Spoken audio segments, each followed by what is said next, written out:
After the Buddha had taught the Panchavakya, the 5 ascetics, he spent the first Vasa, rains retreat, in Isipatana, Deer Park, for the entire 3 months. The beginning of this tradition, or the cause of having to enter the rains retreat, was because usually this period coincides with the time of agriculture, the season when the rice seedlings were germinating and about to sprout. So travelling in the time of the Buddha, one would travel through the fields or tracks for carts. As the tracks for carts were sparse, it was mostly through fields. And so if those ordained would walk, they would cause damage to the crops and rice seedlings of the villages.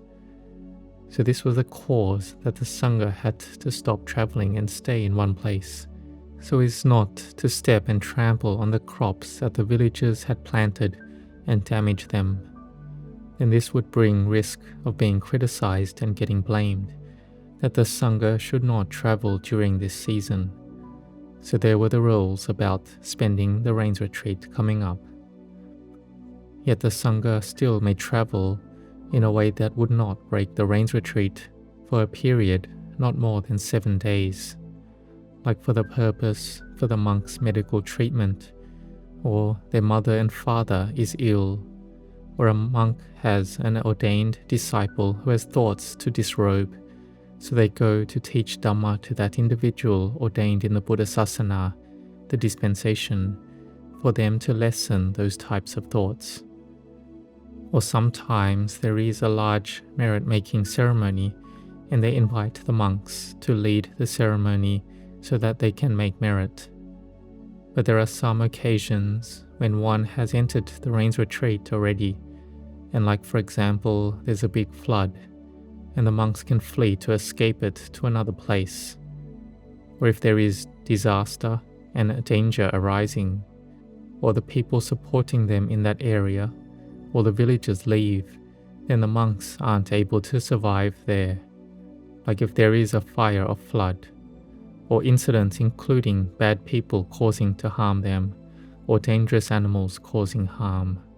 Here, when we have the chance to spend the rains retreat, the monks will revise the Vinaya, the monks' discipline, and about Dhamma practice. As for lay people, they may enter the rains retreat, being determined to keep the 5 precepts and the 8 precepts, or to establish satcha, a vow, to sit meditation in 1 day, 1 hour or 2 hours. They can try to offer alms every day, and try to develop mindfulness a lot. At the minimum, have the 5 precepts always, and try to keep the 8 precepts on the weekly lunar observance day. In some places, laity will keep the 8 precepts, staying in the monastery, and may not sleep for 1 night, following the monk's way of practice. Be determined to chant and bhavana, meditate. Some will chant Itipiso 108 times. Some may chant the Jinapanjara Gatha 9 or 18 times, and so on. This is up to one's determination to try to develop the mind to be better. And so for the monks entering the rains retreat, there is the tradition of the practice of giving respect and a practice of humility, like by giving respect to the elders, the place where we are at. Like in the monastery, then the monks will give respects to the head of that monastery, or being in that village, that district, province or city, they give respect to each other according to seniority. These days there are the monks who are in a position of administration, and the monks will give respect to the administrative leaders who will lead the group in the correct way.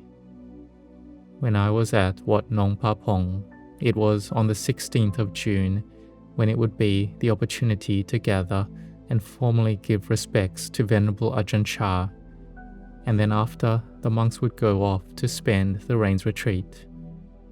And Venerable Ajahn Chah would lead the monks to go pay respects to the monks who had duties of administration in that province. Whichever province we are in, the forest monks will have the tradition to respect the monks who are heads of that province. This is a good conduct and a practice of humility, and humility is contained within the Buddha's teachings on the 38 highest blessings. When the mind has humility and respect, even though we may have knowledge in our heart, but we keep it in and put it down, we don't attach to it so that it becomes views and conceit. When we are humble and give respect in this way, then it will become a social group that, when witnessed, is praiseworthy, organized, and in harmony.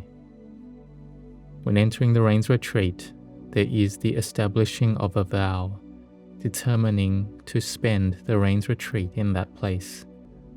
And for monks who have a mind with a strong power of sati, mindfulness, then they will make a determination to not think outside of the monastery, to only think of things in the monastery.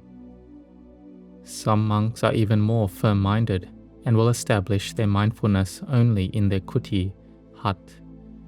This requires a lot of parami, spiritual virtues, likely on the level of an arahant, a fully enlightened being. Those who have the strongest parami will have mindfulness only in their bodies. To be able to do this, they must have extremely well-established samadhi, concentration. These are examples for us to think and reflect on, that we need to bring our mindfulness in closer range. Because these days, our mindfulness, our recollection, goes all over the place. We receive lots of information and news. When we receive a lot, then we know about every subject. But that knowledge damages our mindfulness and panya, wisdom. So we reduce what we receive, that which is received by our eye, ear, nose, tongue, body. We reduce it. We reduce what the mind receives.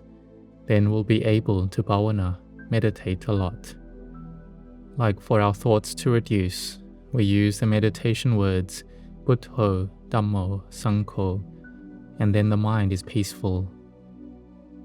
If we talk a lot, then the mind is not peaceful. So we have to be determined to talk only a little.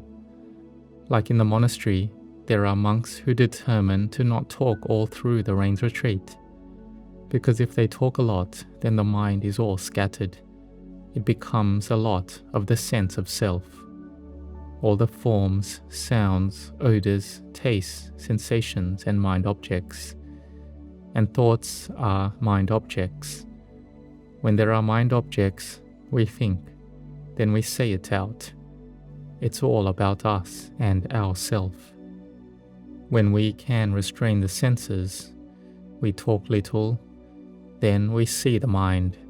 We see the thoughts arise, so that we can see that it's not us or ours. Good thoughts. These thoughts arise from delusion that causes the mind to proliferate. It's a sankhara, a karmic formation. Both good thoughts and bad thoughts, they are karmic formations on the side of merit and demerit. So for demerit, we throw it away. What is merit? We do it. But we do it with letting go too. Even if we can't do it yet, we will try to practice it this way. And in the rains retreat, we have time, so we practice fully. After the rains retreat, we have work and lots of duties in the name of Buddhism. Lay people have lots of business they need to do. So we need to train. We train like this, and this is cultivating a good mind to arise. When we do this often, do it every day, every month, every year, then the mind gets better. The mind will have more knowing, have more understanding about leading our life. We will have wisdom. Wisdom is knowing, an all-rounded knowing. The highest wisdom is the all-rounded knowing of the heap of sankhara, compounded phenomena, according to the truth, the knowledge of rupa and nama, material and mental phenomena. So there is wisdom from hearing and listening, there is wisdom from thinking and reflecting, and there is the wisdom from Dhamma practice. And in all our worldly learning, it all uses mindfulness and wisdom. It is used in education, in doing work, and in our job. Having knowledge in various fields, we use that knowledge to give benefit to society. Like we discover and understand various fields in medicine, in education, and it can make people have more sila Dhamma, morality and goodness. And it's also imbued with knowledge, then that's even better. So entering the Rains Retreat is about the ultimate learning of the teachings of the Samma Sambuddha, the perfectly self-awakened one, of what is samadhi like. We revise over the 5 precepts, 8 precepts, 10 precepts, 227 precepts. For the laity, they revise over the 5 and 8 precepts. The novices revise the 10 precepts. The monks revise over the 227 precepts, so they have more understanding in it. Because this sila, moral conduct, leads to having happiness and peace arise. And it applies even for young children, an 8-year-old and a 12-year-old being together. An 8-year-old child doesn't really know anything yet, but a 12-year-old will know things already. But society these days has developed a lot. In the past, children who are at the age of playing and enjoyment would play with toys, but the toys were easy to obtain and cheap. There was no need to compete to get them, because we could easily get them. But now the world is developed, and children have mobile phones to play with, and they may contend each other for them. Those who have more strength may harm those who are weaker, to the point that a 12-year-old harmed and killed an 8-year-old. This is very scary, because of not having sila and because of not sharing. So in this Rains Retreat, we share. We have external sharing of material things, of things we need to use. The lay people share food, and the monks share what they have. They can share the 4 requisites that the laity have offered, or those with Dhamma share to those who don't yet have Dhamma. Teachers teach disciples in various fields. When the disciples receive this, they have respect for education and in learning. We have respect for the owner of the Buddha Sasana, which is the Buddha. We respect the Dhamma, the teachings of the Samma Sambuddha. We respect the Sangha Sawaka, the true noble disciples of the Samma Sambuddha, and we try to learn the training rules, which is having respect for the Vinaya. And what is important is that we respect heedfulness. Appamado amata patang. Heedfulness is a path to the deathless. Papmado machuno padang. Heedlessness is the path to death. So this refers to the last teaching of the Samma Sambuddha. When we are heedful, we learn about sila, learn about samadhi, learn about wisdom. Being a child, truly learn your subjects. An adult still needs to learn. They learn in their work and duties. Learning doesn't stop. They need to use it to lead their lives, whether for the laity or monastics. So keep being determined. Have effort to practice to gain understanding. Have wisdom to lead you in your work and duties. Then you will walk the right way. And some people in this world have no path to walk because they receive the result of their karma. Many can't choose their path to walk, but some people have many ways to walk. They can be a human, be a dewa, a divine being, can train samadhi to be a Brahma god.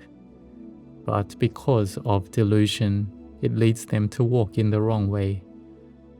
They can be rich, but getting rich in the wrong way, by having no sila, having no Dhamma, then they have happiness, but in no time they will receive the fault of not having sila Dhamma.